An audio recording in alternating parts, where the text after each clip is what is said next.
다속 사상으로 다시 읽는 요한복음 잃어버린 예수 46번째 시간입니다. 오늘은 너희들이 있을 곳을 마련하러 간다. 너희들이 있을 곳을 마련하러 간다 라는 제목으로 말씀드리겠습니다.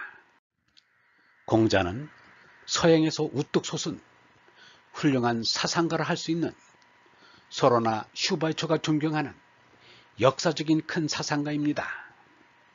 그런데도 오늘날 우리가 볼 때는 이해가 안 되는 말이 없지 않습니다. 그것이 공자가 다다른 사상의 한계점인지 아니면 우리가 잘못 아는 것인지 모르겠습니다. 공자의 말씀이 잘못 전해졌을 수도 있을 것입니다. 자로가 스승인 공자에게 죽음에 대해 물었습니다. 공자는 대답하기를 삶도 모르는데 어찌 죽음을 알겠는가 라고 하였습니다. 그러나 삶을 모르는 것은 죽음을 모르기 때문일 것입니다. 죽음을 알아야 삶도 알 수 있습니다. 형이의 학문은 안 죽고 살기 위한 노력이라 할 것이며 형이상의 학문은 죽음을 뛰어넘어 영생하려는 노력이라 할 것입니다. 삶은 죽음이라는 상대가 있어야 성립합니다. 죽음이 없으면 삶도 없어집니다.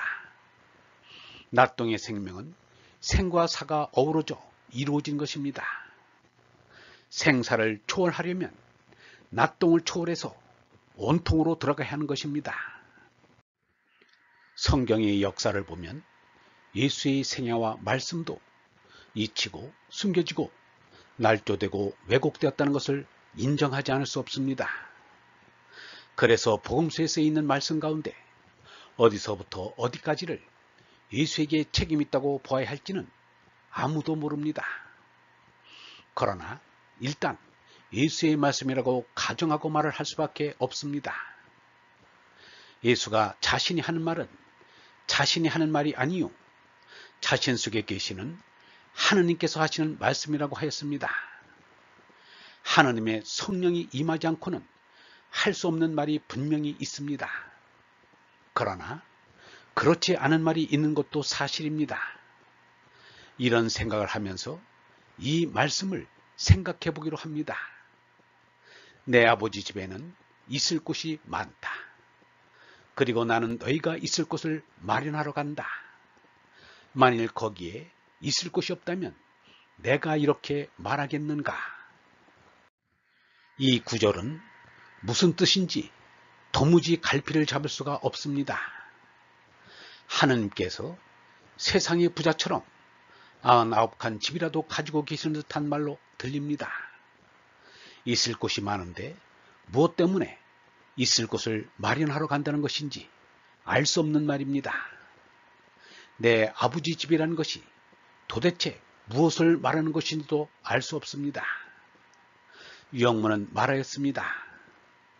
이 사람이 말하는 것은 가장자리 없는 빈탕 허공입니다.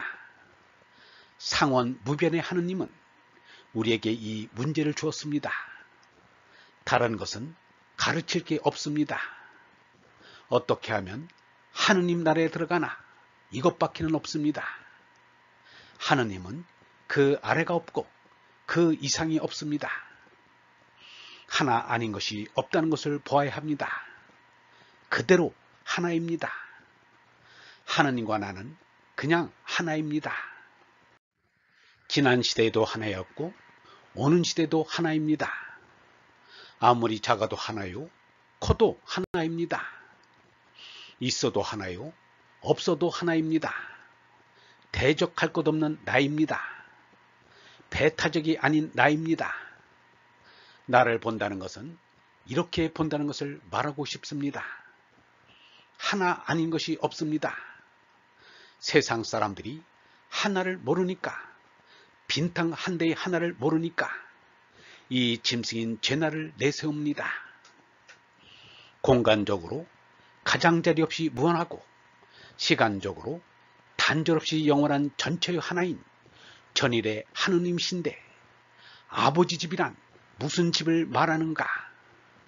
하긴 우주도 지부 집주인이 우주란 뜻에서 집이라고 했다면 할 수 있는 말이기도 합니다. 몸이 없는 어의 나라에서 분명한 것이 하나 있습니다. 이 몸이 있을 때 꼭 필요한 의식주가 필요 없다는 것입니다. 의식주가 필요하면 여기서 여행 갈 때처럼 옷가지라도 챙겨야겠지만 그런 것 다 필요 없습니다. 집을 마련할 필요도 없고 세간을 마련할 필요도 없는 것입니다. 그렇게 속썩이던 의식주에서 완전히 자유로워지는 것입니다. 그렇다면 예수가 있을 곳을 마련하겠다는 것은 무슨 말인가?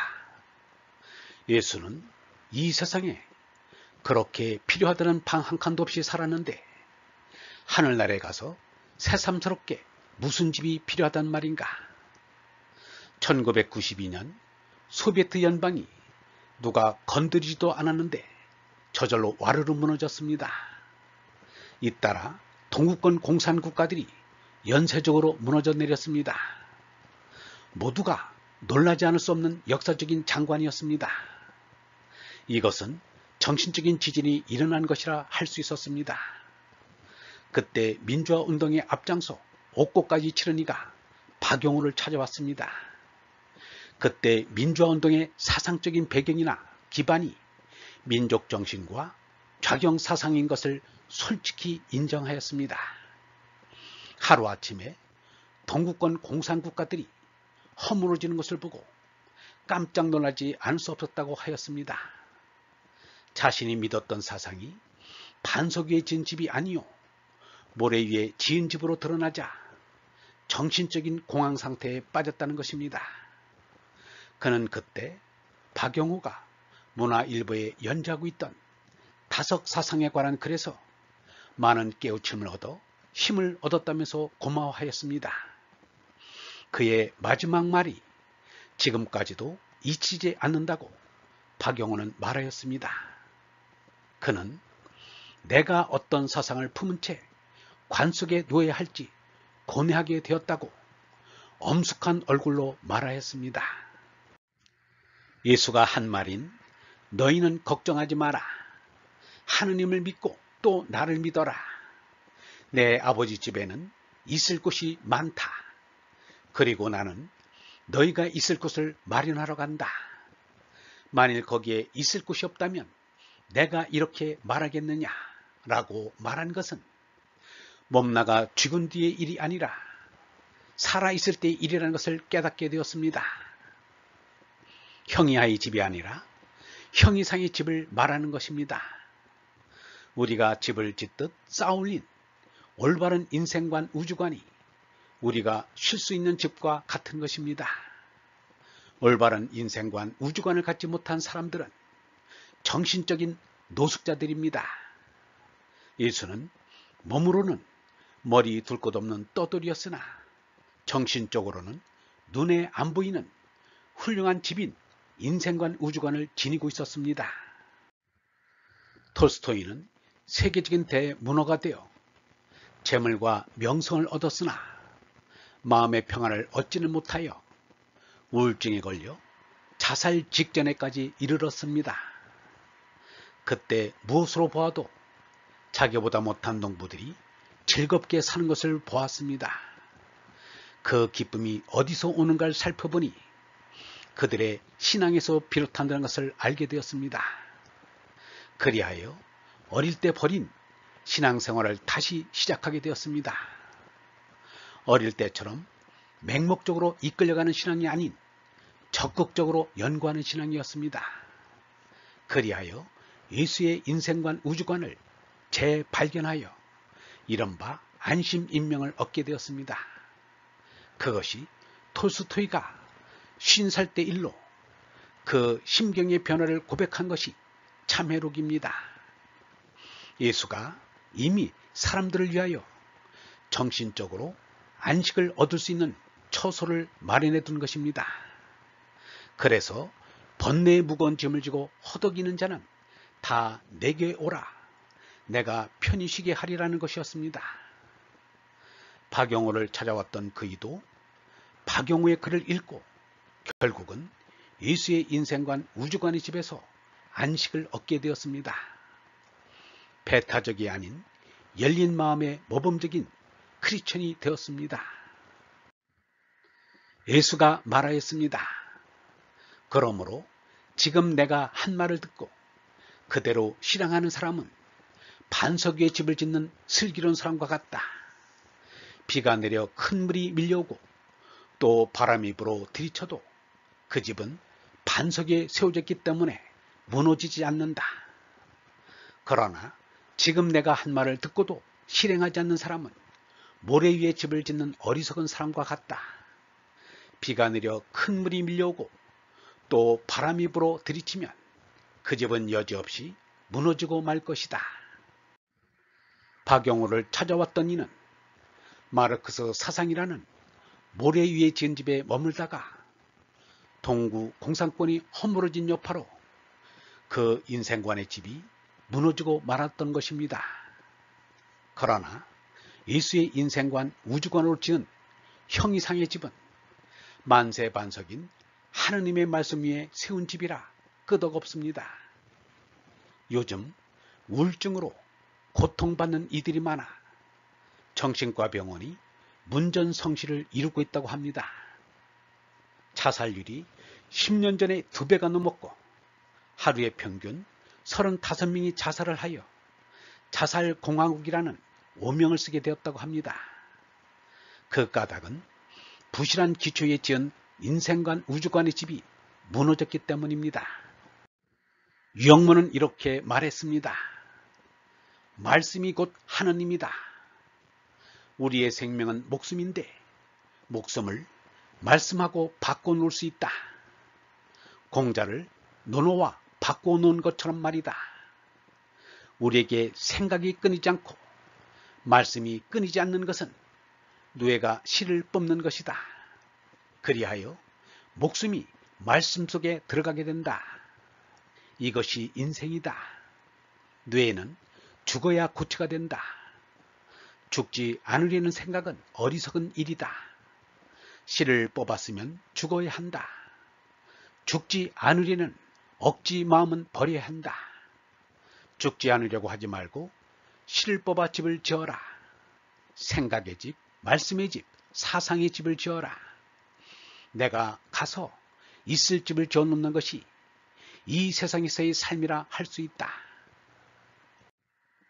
이 세상은 거저 있으라는 것이 아니다. 우리는 말씀의 집을 지으러 왔다. 실을 뽑으러 왔다. 생각하러 왔다. 기도하러 왔다. 일하러 왔다. 말씀의 집을 지어야 한다. 너희는 마음에 근심하지 말라. 하느님을 믿으니 나를 믿어라.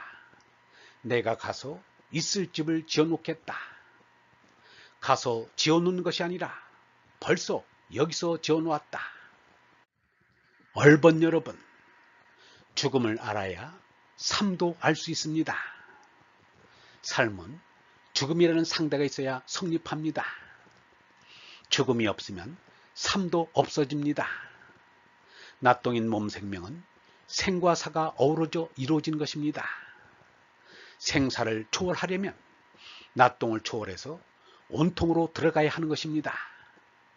예수가 말한 너희가 있을 곳을 마련하러 간다는 것은 올바른 인생관 우주관으로 지은 형이상의 집을 말하는 것입니다.